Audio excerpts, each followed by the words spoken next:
Hello, my name is Sydney. I still don't have a username because I'm a dumbass, and we're back in Umineko. And, Kairi and Battler have just been talking about Rudolph's Falls.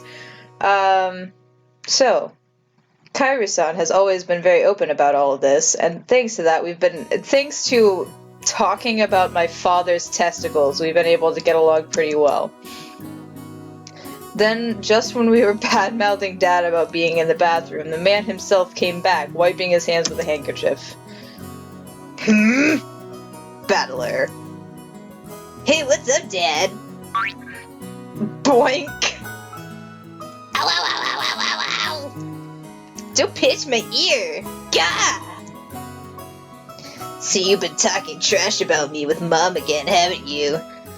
What makes it so hard to show a little respect for your father, That's what Rudolph sounds like, I guess. Ow, ow, ow! Ow, ow, ow, ow, ow! Damn it, that hurts! You can stretch my ear all you want, but I'm not gonna be able to fly. That hurts! Come on now. Up, up, down, down, left, right, left, right. Good joke. Good joke. Now say, Father, please forgive me for being so rude. Like hell I will. Go find yourself some members-only store if you want it that much. Gah, let go!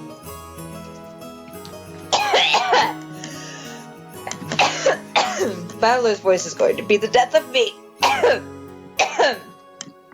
Okay. Gotta find a voice that is less coffee and terrible.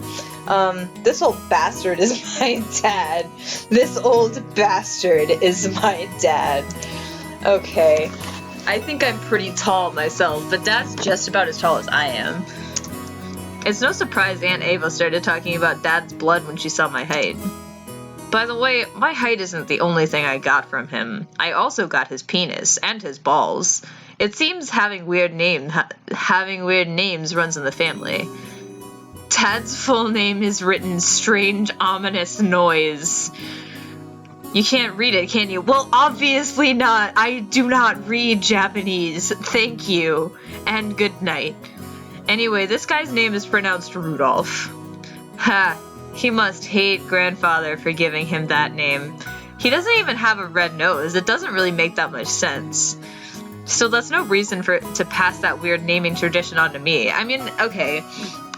Whoever wrote this game, like, I don't know if they thought that Battler was just, like, a normal name in America, but everybody else in this game has fairly standard American names, like Rudolph and Ava and George. And then there's Battler. I don't understand where that came from. But anyway. As the old bastard twisted my ear all over the place, Aunt Ava snuck up behind him and grabbed his ear. Hey, Rudolph! You should know better than to physically abuse your son. Gah! Gah! That hurts, Anarchy. This scene perfectly illustrated the relationship between the prankster younger brother and the older sister who could deal out punishment to him despite his size. I think that's good enough for now, Avani-san. I'll make sure to stretch out his other ear later on. I won't say that. Oh, my apologies. I must leave some pulling for you to do, Kairi-san. On his dick. Rudolph, make sure Kairi-san gives you lots and lots of punishment later on, okay? You wouldn't talk, Aniki, abusing your little brother like that.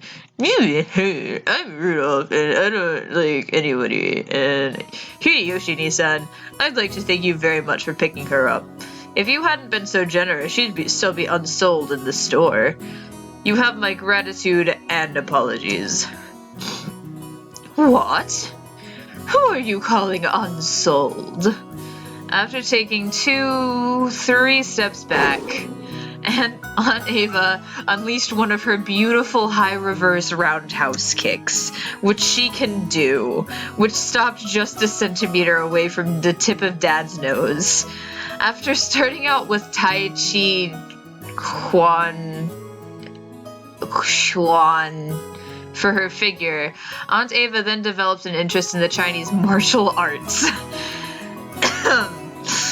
Yeah, because that's what women just do. That's what everyone just does. After that, she went through karate, taekwondo, capoeira, and what is it she's learning now again? Well, anyway, they say a woman's weapons are in her lower body, and that's literally true for Aunt Ava. Rudolph, did you know that a single direct blow to the side of the head like that would knock you unconscious? Not so long ago, I accidentally connected in a practice match and my opponent was out cold. Sheesh, what a pain. I'm so sorry she can't help walking like a freak. Dad, completely unfazed despite almost fucking dying, shrugged and smiled ironically at Uncle Hideyoshi. Wahahaha! Never had a brother or sister myself. So when I see you two bickering with each other, it makes me feel all warm and fuzzy inside. It sure is nice to have a big family.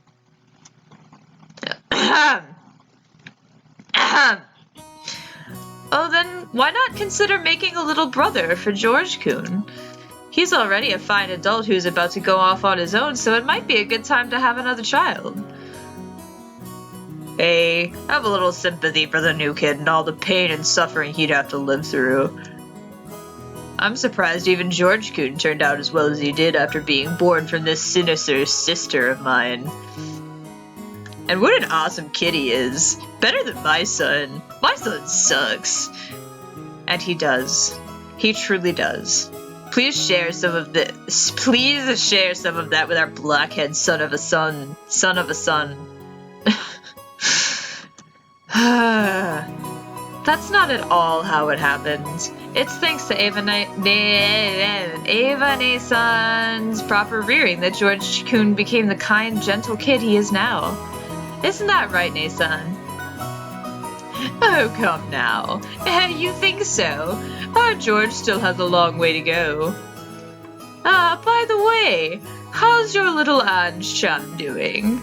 I heard she was vomiting. Oh, that's right. And I was hoping to finally see your face after such a long time. Oh, I muted it, sorry. Is she okay? She often catches a cold when the seasons change. She's very frail. I did want to bring her along, but we decided to have my family look after her this time. Who is saying this? Who is saying this? Who is saying this? Okay, Hideyoshi. I know some great medicine for vomit and colds like that. When we get back home, I'll send some to you right away, so please let her try some. Thank you very much, Hideyoshi-san. I'm always in your debt. And once the conversation suddenly veered off in that direction, we kids didn't have any chance of butting in. Oh god, I wish that this could just get interesting all of a sudden, but it's going to take forever. Just bear with me, please. Please just bear with me. This game gets so good. For now, I'm just happy Aunt Ava gave Dad his just desserts for tugging on my ear. What voice did I have for George again? Are we still waiting for the weather report? George and Iki pointed at the counter. The checking weather sign was still stuck next to the departure times for the flight we were scheduled to board. According to Aniki, smaller planes are more subject to winds and other effects of the weather. Sorry about that yawn. It was perfectly normal and didn't interrupt this story at all. And it's not at all uncommon for flights to be delayed because of that. Wait a sec, we are totally sure it's not going to shake, right? From down here on the ground it just looks cloudy, not windy. Well, I guess it's different up there where the planes fly. The weather's a bit uncertain today. Aunt Ava looked at the TV in the lounge. The weather forecast was being broadcasted, informing us that a typhoon was approaching the Kanto region. That won't be important later at all. A typhoon again? Guess there's no helping it with the annual family conference being held in October. Couldn't you have chosen a better season? I agree. I've always hoped we could have it sometime around the Obon Festival in mid-August. In that case, why don't you suggest that to Father and Nissan during the conference? Very funny. Why don't you do it yourself? Our brother would never listen to anything I suggested. No way. It doesn't really bother me that much to have it on October. I was just saying you might want to propose it since you said you hate typhoons so much. I only said the typhoons always come around this time of year. You're the one who said you wanted to move it into the Obon Festival, right? Well, you said it too last year. Didn't you say that it would be easier to fit into your schedule if we had it during the Obon Festival?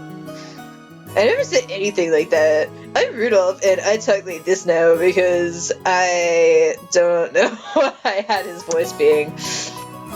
Oh, yes, you did. I certainly wouldn't forget something like that.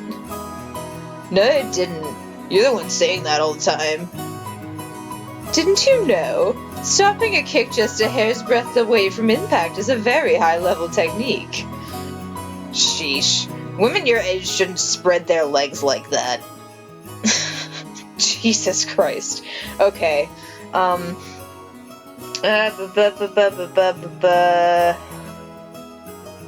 Even though they usually behave like normal parents, they turn right back into kids again when they meet their siblings at these family conferences. You're the one that... Oh god. How is his voice different from George's? Okay. Okay. You're the one who looks like an real adult, analyzing it all calmly. I hope I never turn out to be like that old bastard. There's a good voice for him. I'd much rather end up as an intellectual adult like you, Aniki. Like me? Oh, I still have a long way to go. I still have very little experience out there in the real world, and I need to work on becoming more confident and sociable.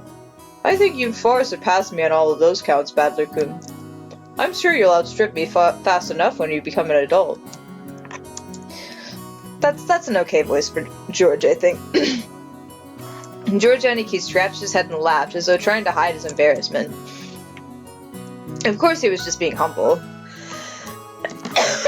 Aniki entered a university and became an apprentice at Uncle Hideyoshi's company at the same time, studying both academics and how to become a business emperor in parallel.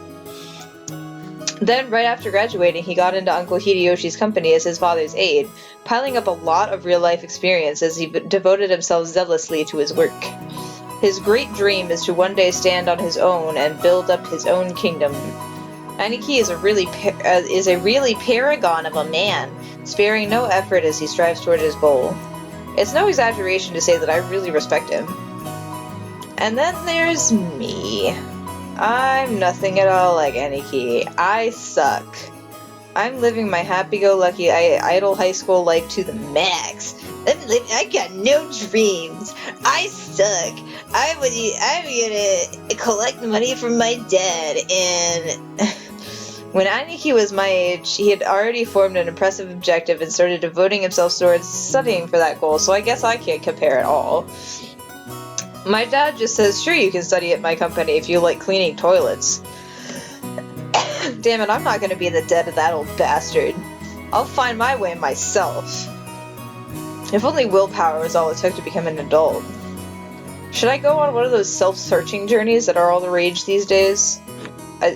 Okay, what does that mean?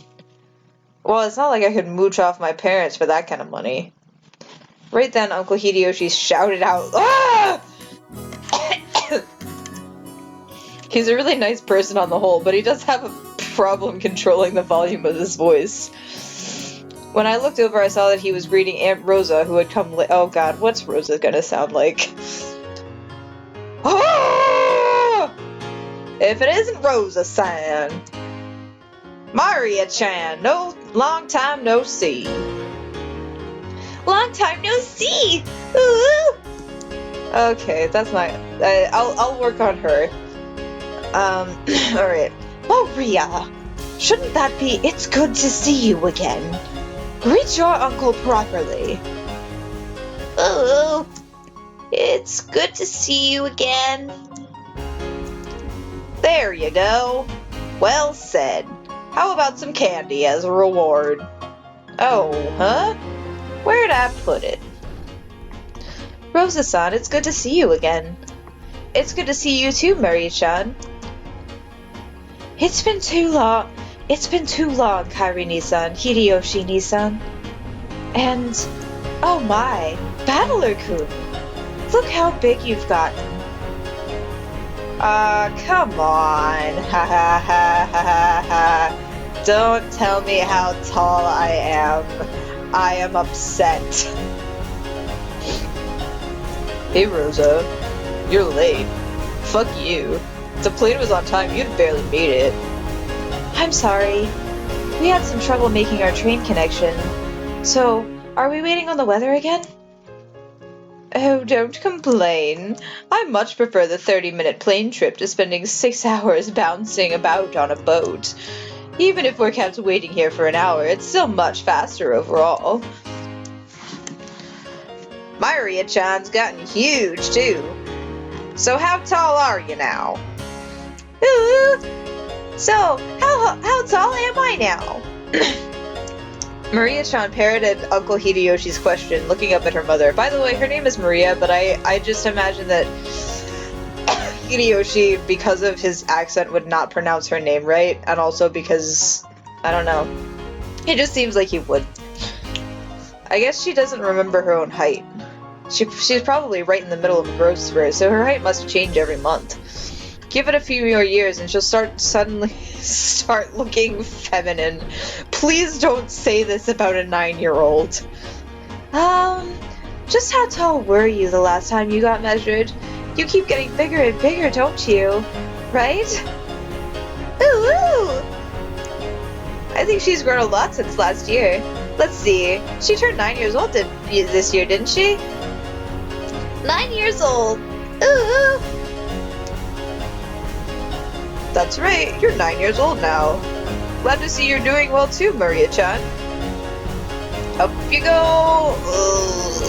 I guess you've gotten a bit too heavy to play airplane with. George Aniki, what a rude thing to say to a lady. Here, I'll do it. Up you go. Ooh! When I went to lift her up at Aniki's place, Maria stiffened defensively, staring suspiciously at my face. Gee, I wonder why. It's not like you were just commenting on how she was about to start looking feminine at 9 years old. Ah, that's right. The last time I met Maria was 6 years ago, and she was only 3 years old. Of course she doesn't remember my face. Maria-chan, don't you remember? It's Battler-kun. You used to play together, remember? Ooh. No surprise, I guess. The last time she met Battler, she was only 3. You don't keep memories at that age. She must know everyone's face apart from mine because she meets them every year, but I haven't had contact with the Ushiromiya family for about 6 years now. And so it's no surprise that this 9-year-old girl doesn't have any memories of me. We're probably way past time. We are way past time. Alright, we'll figure out what memories Maria does have about Battler or does not later on. Have a good time. That's so dumb. Have a good day, night, evening, morning, whenever you are watching this. Goodbye.